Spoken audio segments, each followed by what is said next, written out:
энэ татвар гэдэг чинь өөрөө баялагийг хуваарлах буюу одоо тий өндөр төлж байгаагаас нь өндөр татвар авч бага орлоготой иргэдийг дэмждэг, хөдөлмөр эрхлэлтийг дэмждэг систем ахгүй юу. Тэгэхээр хувь хүний орлогын албан татврын 792 мянга буюу хөдөлмөрийн өсвийн доод хэмжээнээс тэглжүүл 3 сая төгрөгийн цалинтай хүн 792 хүртэлхтэрээ хувь хүний орлогын албан татвар төлөхгүй 2 сая одоо 200 дээрээ төлнө л гэсэн үг. Тэгэхээр чи эн чинь маш том дэмжлэг байгаа юм. Хувь хүний орлогын албан татврын 1% тэглэнэ гэдэг бол аймаг орон нутаг хувь хүний орлогын албан татвараар бараг 80 орчим хувийг бүрдүүлдэг байхгүй юу төсвийнхөө. Тэгэхээр 21 аймаг бие дааж үйл ажиллагаагаа явуул болцог болно. Аймаг орон нутаг чинь тэр төсөө бүрдүүлснээр яадаг вэ гэхээр тэр одоо хот нийтийн аж ахуй, хог одоо аж ахуй үйлчилгээ бүх зүйлдээ зарцуулж штэ. Гэтэл тэр 1% болгочхоор чинь аймагуд одоо татаас авдаг. Татаасаа нэмнэ. Бие дааж ямар ч үйл ажиллагаа явуулж хүндрэлтэй болно. Тэр чинь иргэдийн хурал нь өөрөө шийдвэр гаргаж штэ. Төсөө бүрдүүлж. Зарим аймгийн хувьд одоо бүр одоо уул уурхаан одоо баялаг байхгүй. За одоо тэгээ аж үйлдвэр байхгүй, өөр орлого бүрдүүлэх ямар нэгэн одоо их үүсвэр байхгүй аймагуудад бол маш өндөр тусна. Тэгэхээр татварын систем гэдэг бол өндөр орлоготой иргэдээс өндөр татвар аваад тэр бага орлоготой иргэдийг яаж дэмжих үү? Тэр үйл ажиллагаа яаж явуулах уу гэдэг юм систем болохоос биш шууд одоо 1% тэглэж гэдэг юм уу? Ийм байхаас илүү засгийн газар бол маш одоо амьдралд нийцсэн хуулийг өргөн барьсан. Энэ бол бас түүхэн шийдвэр. Хувийн орлогын албан татврыг хөдөлмөрийн өсвийн доод хэмжээг тэглэе. Та нар одоо чинь хэдэн төгрөгийн цалин авч байна. Тэ тэр цалингийн чинь 792 мянгаас 10% тэглэж штэ. Дээрэс нь тэр нөөтийн одоо хүмүүс бас юм яриад байх шиг байна. Нөөтийн 400 сая дээр. За одоо бол босго 50 сая байгаа. 400 сая болгоно гэдэг бол баримт гэдэг бид нар системийг өнгөрсөн хугацаанд бүрдүүлж өгсөн. Ямар зорилготой юм бэ гэхээр 400 сая хүртэлх борлуулалттай 400 саяд хүрэхгүй байгаа бол нөөтө төлчөөд 100% буцаа олгочихно гэсэн үг. 400 сая хүртэлхтэр. Тэгэхээр зэд чи юу гэхээр одоо зарим их хурлын гишүүдээс нөө системээ эвдчихгүй гэдэг бас яриад байна шүү дээ. Тэгэхээр 400 сая болгочоор авчаад буцаагаад олгочихгүй юу. Тэгэхээр систем эвдэгдэхгүй.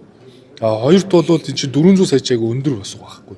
Энэ хүртэл нөөтийн одоо суудхан төлөгчийг босгыг нэмээд буцаага олгочхоор 100% буцаага олгочхоор энэ бол нөгөө бага орлоготой иргэдийгээ дэмжих жижиг аж ахуйн нэгжүүдийгээ дэмжихэд тэгээ одоо бүртгүүлжүүлнэ шүү дээ бид нар.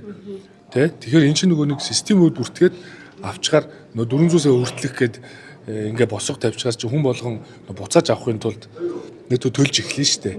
Гэхдээ босго нь 400 сая байхгүй юу. Тэгэхээр маш том одоо дэмжлэг шүү. Та нийгмийн даатгалыг шимтгэлийг бууруулах тал дээр ямар одоо би эх 7 хоногт нийгмийн даатгалын хуулийг засгийн газар дээр танилцуулах гэж байна. Тэтгэврийн шинжил бол манай засгийн газрын одоо тэргүүлэх ажил байх болно. Би одоо шударга тэтгэврийн тогтолцоог бүрдүүлнэ гэж олон жил одоо ярьсан. 3 давхаргад болгоно. Хувийн нэмэлт тэтгэвэр. За дээрэс нь одоо нөгөө олон улсад бол old age security ахмад насны баталгаа тэтгэвэр гэж байдаг. Одоо анханд насны буюу өндөр наснууд тэтгэврт гарахдаа нөгөө баталгаад буюу ийм доод тэтгэврийн босго гэж байдаггүй байхгүй. Тэгэхээр old age security гэдэг нөгөө баталгаа тэтгэвртэй болгоод дээрэс нь тэтгэвэр бодог аргачлалыг өөрчлөх ёстой. 2013 оноос өмнөх баг. Сая 400-аас ботцсон. 18 оноос хойш бол 2 сая 400-аас ботцсон. Байгаад байна шүү дээ. Тэгэхээр 4 жилийн дараа тэтгэврт гарсан хүний тэтгэвэр бодогдохдоо 2 сая 400 мянган төгрөгийн цалингаас бодцоод байдаг. 4 жилийн өмнө гарсан хүмүүсийг сая 400-ийн цалингаас бодцоод байдаг. Тэгэхээр энэ шудраг ус байна. Тэгэхээр та нар тэтгэврийг 10 байна уу, 20% байна уу, 30% нэмлээгээд надаас 4 жилийн дараа тэтгэврт гарсан өндөр тогтоолгочоод 20% нэмэх нь илүү өндөр нэмэгдээд минийх бага нэмэгдээд байна гэдэг шүү дээ. Тэгэхэд манай тэтгэврийн тогтолцоогоор юу руу чиглэх ёстой юм гэхээр нийгмийн даатгалын шимтгэлээ илүү олон жил төлсөн нь өндөр тэтгэвэр тогтоологдог болох зорилго руу чиглэхгүй бол бид тэтгэвэр бодог аргачлал дээр алдчихад байна. Тэгэхээр шудраг тэтгэврийн тогтолцоо гэдэг энэ тэтгэврийн реформыг хийх зорилгоор нийгмийн даатгалын хуулийг одоо ер нь одоо би одоо ерөнхий сайдаар томилогдсноос хойш энд л ажиллаж байна. Тийм учраас энэ чуулганаар өргөн байраад баталчвал би намрын төсөв дээр төсвийн дагуулж оруулж ирсэн. Хамтууд нэг ойлгохгүй байгаа шүү дээ. Гол хүсэж байгаа зүйл нь сая 500 болгоод өгөөч гэдэг. Та болохоор шудраг тогтолцоо гэж яриад яг үндэ хамтууд нэг ойлгохгүй байх. За би одоо маш шингэнээр юмээр. Нийцэж чадахгүй гэдэг. Одоо тэгээд за өндөр тэтгэвэр тогтоолгоцсон хүмүүс байна. Одоо төсөл дээр ажиллаж исэн, одоо өндөр цалин авч исэн. За сүүлийн жил 5 жилдээ нэмийн даатгалын шимтгэлийг өндөр төлцсөн. За одоо 5 саяын тэтгэвртэй хүмүүс ч байдаг. 4 саяыг ч байна. Гэтэ ховорхон байна шүү дээ. Гэтэл тэтгэврийг бүгдийг нь 20% нэмнэ. Инфляцтай уйлжуул энэ жил 10% нэмнэгээ оруулаад ирэхээр 4 саяын цалинтай хүн дээр 10 нэмэгчдэг. 769 мянган төгрөгийн тэтгэвртэй хүн дээр 10 нэмэгчдэг. Тэгэхээр яг шудраг бус байгаад байна шүү дээ. Би одоо насаараа ажилласан. Гэтэл 4 жилийн дараа тэтгэврт гарсан хүн надаас өндөр тэтгэвртэй байна гэж ахмадууд яриад байгаа ч дээ.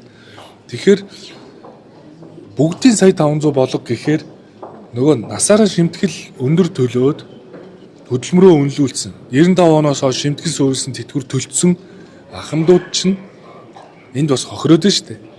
Бүгдийн сая 500 болго гэхээр нөгөө сая 500-аас дээш тогтоогдсон хүмүүсийг нэмэгддэггүй.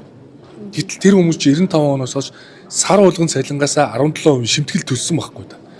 Гэтэл шимтгэл төлөөд байсан хүмүүс нь хохироод бусд нь бүгд ижлэхэн сая 500 гэдэг ингээд нийцүүлчих юм бол эн чинь манай улс чинь 95 оноос хойш шимтгэл суурилъя гэж зорьсон. Одоо манай хууль чинь хагас өрөмтөл рүү шилжчихсэн байхгүй юу? Нэг 2% нь мөнгөжүүлдэг байхгүй юу бид нар чинь. Тэгэхээр ерөөсөө тийм бүгдийн сая 500 бол бүгдийн 10% нэм гэвэл эн чинь ингээд яг одоо цалин шиг. Одоо цалин чинь 33 хуулиар зохицуулчаад байна шүү дээ. Одоо хар их хурлын тамгын газар референтийн цалин засгийн газрын хэрэг эрхлэх газрын референтийн цалин ялгаатай. Гэж байгаа ажил төрийн албаны одоо зэрэг дэв нь яг л ажил төвшөнд байгаад байна шүү дээ. Тэгэхээр энэ бол өөрөө шудраг усаа. Тийм учраас би шудраг тэтгэврийн тогтолцоо руу шилжих ёстой. Шимтгэл төлсөн бол илүү олон жил төлсөн бол илүү өндөр төлсөн бол өндөр тогтоолох ёстой. Энийг шийдчихэж инфляцтай уялдуулсан тэтгэврийн нэмэлтийг ярина. Тэрээс бүгднгийн сая 500 болго бүгднгийн гэдэг бол буруу арга. Цалин дээр ч гэсэн та нар жил болгон цалин бид нэр нэмэл явж байгаа шүү дээ. Нэмээ явж гин тэгсэн мөртлөө нөгөө бага цалинтай одоо энэ цаг уурын ажилчид байна. За спортынхан байна. Соёлынхан байна. Боловсрол эрүүл мэндээс ялгаатай. Төрийн албан хаагчид дотроо ялгаатай. Бүгдийг 10% нэмэхээр яах вэ? Багахан 10 нэмэгдэнэ, өндөр нь 10. Энэ чинь шудраг биш байна гэдэг шүү дээ. Тэгэхээр төрийн албан хаагчийн цалин өс нэмэгдлийн хууль буюу 33 хуулийг одоо би нэмэлт өөрчлөлт хийх гэж байгаа. Манай засгийн газар. Хоёрт бол нийгмийн даатгалын хуулийн нэмэлт өөрчлөлт гэдэг чинь өөрөө шудраг тэтгэврийн тогтолцоо руу шилжиж байгаа. Энэ хоёрыг хийж салингийн нэмэгдлээр ингэж тэтгэврийн нэмэгдлийг шийдэх ёстой байхгүй юу? Олон жил энэ чинь ингээд нэг яг ярьж орж ирээд зориг гаргаж исэн бас засгийн газар байсангүй шүү дээ. Тэгээд нэг сонгуульд өгөхөд эхлэхээр л нэг юм халамжийн юм шиг юм хийдэг. Тийм учраас сая та бүхэн харсан баг засгийн газар дээр их хурлд өргөн мэдүүлэхээр шийдсэн. Халамжийн хууль, гэр бүлийн хөгжлийг дэмжих хууль. Тэр юу вэ гэхээр халамжийн нэр төрлийг багасгаад зарим халамжуудыг нэгтгэж байгаа. Нөгөө цалинтай ээж хүүхдийн мөнгө гэдэг чинь халамж биш. Энэ бол гэр бүлийн хөгжлийг дэмжих бодлого гэдэг. Ангилж байгаа байхгүй юу?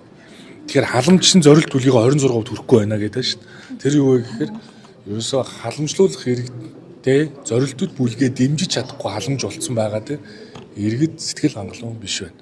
Тэгэхээр халамжийн реформ, тэтгэврийн реформ, гэр бүлийн хөгжлийг дэмжих бодлого, нийгмийн даатгалын реформ. За энэ цалин хөлсний реформ гэдгийг бүхэлд нь хий. Тэгэхдээ зарим одоо заалтууд нь нэр бүхий зарим хэсэг бүлэгт хүн дээр тусахыг үүсэхгүй. Гэхдээ нийтдээ бүхэлдээ зөв.